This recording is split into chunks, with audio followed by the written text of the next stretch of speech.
মায়ার নবী দয়ার নবীজি সাহাবীদেরকে বলেন, ও সাহাবীরা, তোমাদের অতীতকালে একটা লোক ছিল, যেই লোকটা সদকা দেওয়ার জন্য রাতের বেলা বের হইল। হওয়ার পরে রাত্রে গভীর রজনীতে সদকা দিবে, কেউ দেখবে না, আল্লাহর খুশির জন্য সদকা দিবে। সদকা দেওয়ার জন্য রাস্তায় বাহির হয়ে গেল। রাত্রেবেলা সদকা দিল একটা চোরের হাতে। সকালবেলার লোকেরা বলা বলি করলো, একটা লোক একটা চোরকে সদকা দিয়েছে। এইবার ওই লোকটা আল্লাহ তাআলার কাছে বলে, ও আল্লাহ, আমি তো জানি নাই, বুঝি নাই, চোরের হাতে সদকা চলে গেছে রে আল্লাহ। ও আল্লাহ, আমি আবারও আজকে নিয়ত করলাম, আগামীকাল আবারও সদকা দিব। এবার ওই লোকটা আবার আগামীকাল সদকা দেওয়ার জন্য বাহির হইয়া গেল।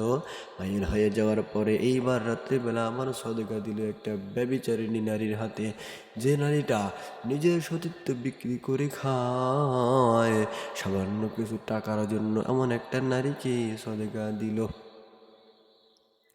দেওয়ার পরে সকালবেলা লোকেরা বলা বলি করতেছে, এই কে জানি রাত্রিবেলা,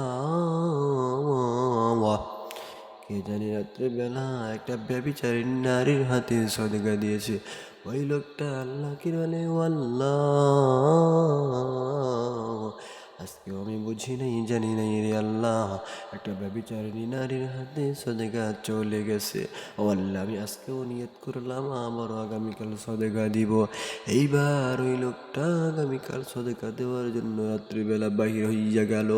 হওয়ার পরে রাত্রিবেলা একটা বড় লোক ধনীর হাতে সদকা দিয়ে দিল।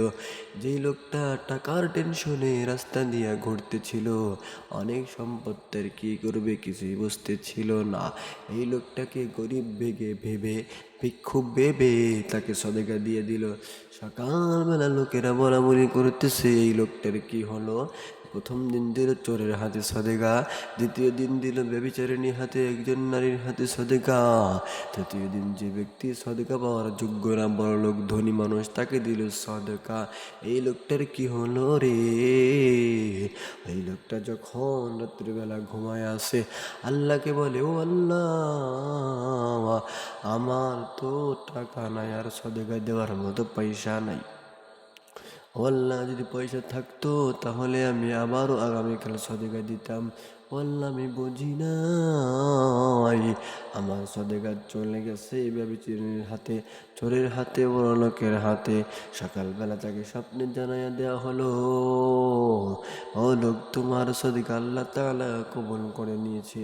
কারণ কোনো বান্দা যখন কোনো কাজ আল্লাহর জন্য করে, ওই কাজটা খারাপ হোক আর ভালো হোক, খারাপ জায়গায় হোক আর ভালো জায়গায় হোক, আল্লাহর জন্য যে করবে, আল্লাহ তাআলা তার দানকে কবুল করে নিবেন।